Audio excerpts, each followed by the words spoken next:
Hola, buenas noches. Soy Charly Fernández. La presidenta ya está en Nueva York, pasó buena parte del tiempo que llegó en su hotel, está seguramente preparando su discurso ante Naciones Unidas el miércoles, en el escenario que ella le considera más apropiado y significativo, que es la Asamblea de Naciones Unidas.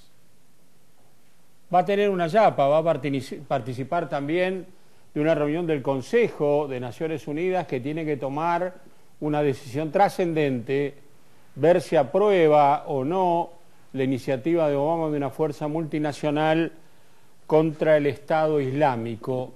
La presidenta también quiere hablar ahí. La presidenta dijo, después de estar con el Papa, que había sufrido amenazas precisamente de esos islamistas.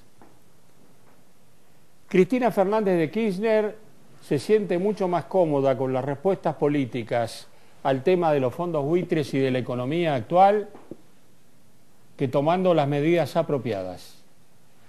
La economía, hay que decirlo con sinceridad, está en rumbo de colisión, todavía lentamente, pero la presidenta, en lugar de ocuparse de modificar lo que haya que modificar, ha decidido jugar fuertemente al discurso político. Esto hace que la realidad confronte con el relato.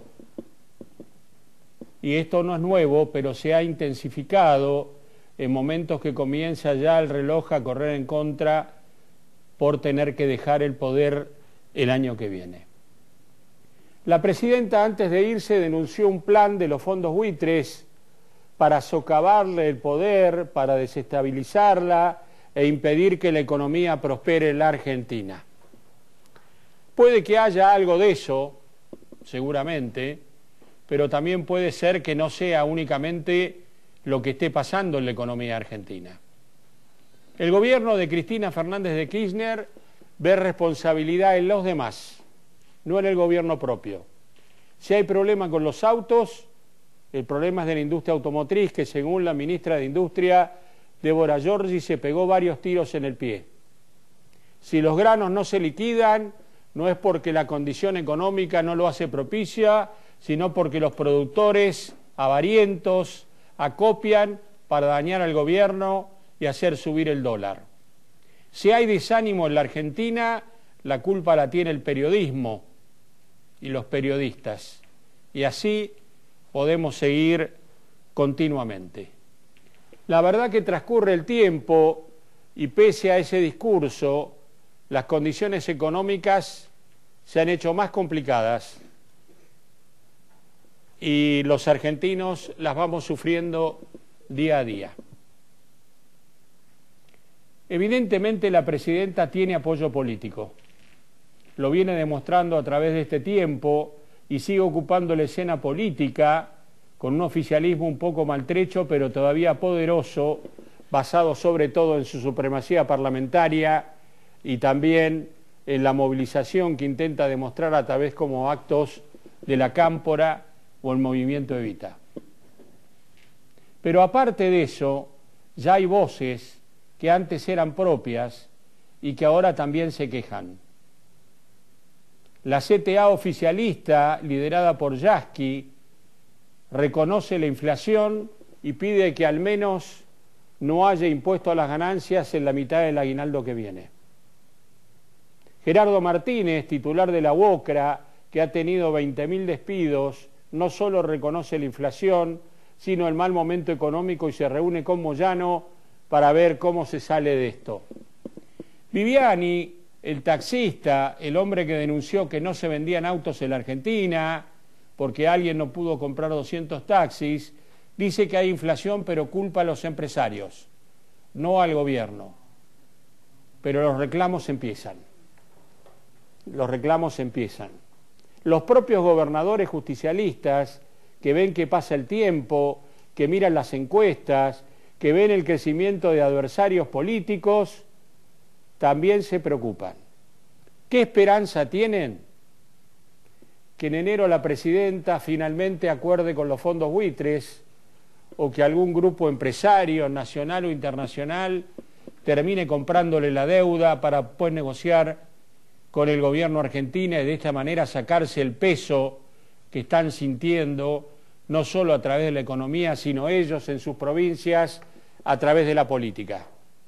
Algunos optan por adelantar las elecciones y no quedar pegados con la elección nacional. Otros ruegan porque se arregle en enero el tema de los holdouts. Daniel Scioli, silencioso ahora, espera que la presidenta le haga algún guiño para sentirse candidato plenamente. La presidenta pasó por Roma, por el Vaticano. El Papa la recibió intensamente bien, según confiaron fuentes de la delegación e incluso en el propio Vaticano. El Papa había mandado señales previas a este viaje, no queriendo ser él y su iglesia un factor de presión más hacia Cristina Fernández de Kirchner, mandando a un hombre de su confianza, el arzobispo Fernández, el titular de la UCA, tratando de bajar la intensidad a las encuestas que el Observatorio Social de la Iglesia periódicamente está dando sobre el mal estado de la Argentina, sobre todo en la pobreza y la indigencia, dos mediciones de las cuales el gobierno huye. El gesto de apoyo del Papa es haber recibido a la presidenta, haber conversado durante 2 horas. Ellos mantienen su secreto, pero la presidenta dijo que hablaron del mundo. Le gusta ese tema a la presidenta, le gusta situarse en ese escenario, pero el Papa seguramente le confió algunas inquietudes de los obispos que hace apenas unas horas antes habían estado con él. El Papa está preocupado, aunque la presidenta diga que no, y un prelado que a veces habla de más aquí en la Argentina diga que sí.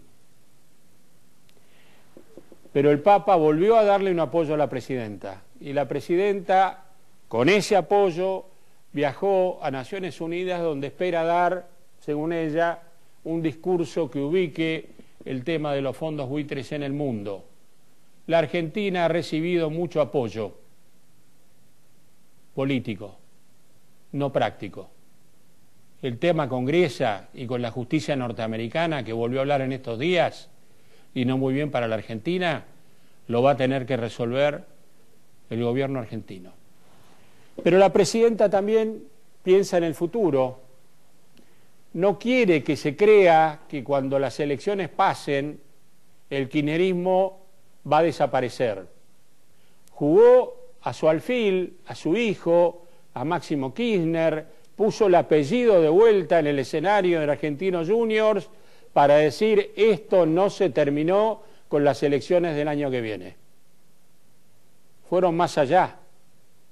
Dijeron que las elecciones que vienen no van a ser totalmente válidas porque la presidenta no puede ser candidata. Una manera sinuosa de deslegitimar el próximo gobierno. La presidenta no puede ser candidata por la Constitución Nacional y porque los esfuerzos del kirchnerismo para modificarla fracasaron. Fracasaron. Hay muchas versiones sobre el futuro del kirchnerismo, sobre lo que quiere Cristina Fernández de Kirchner. ¿Lo quiere o no a Scioli? Hoy por hoy la respuesta es no. ¿Preferiría a Macri antes que un peronista? En el propio justicialismo y en el kirchnerismo ese rumor prospera. La presidenta hasta ahora no designó ningún candidato y nadie puede decir que es candidato de Cristina. Otro interrogante para el oficialismo. Nos va a acompañar hoy un colega, director de la revista Fortuna, escritor de libros tales como La Operación Primicia, La Operación Traviata, el último, La Victoria de la Sangre o Viva la Sangre sobre la violencia en Córdoba, Ceferino Reato. Vamos a conversar con Gabriela Michetti, senadora por la capital. Vamos a conversar también con Eduardo Fidanza, analista, y vamos a finalmente a tratar de delinear el futuro económico con el economista Dante Sica. Seferino, buenas noches, ¿cómo estás? Muy bien, gracias. Gracias por haber venido. Gracias por invitarme. ¿Cuál es tu impresión? ¿Cómo estás viendo este país, esta economía? Suscribo casi todo lo que decís. Bueno, muchas gracias. Creo que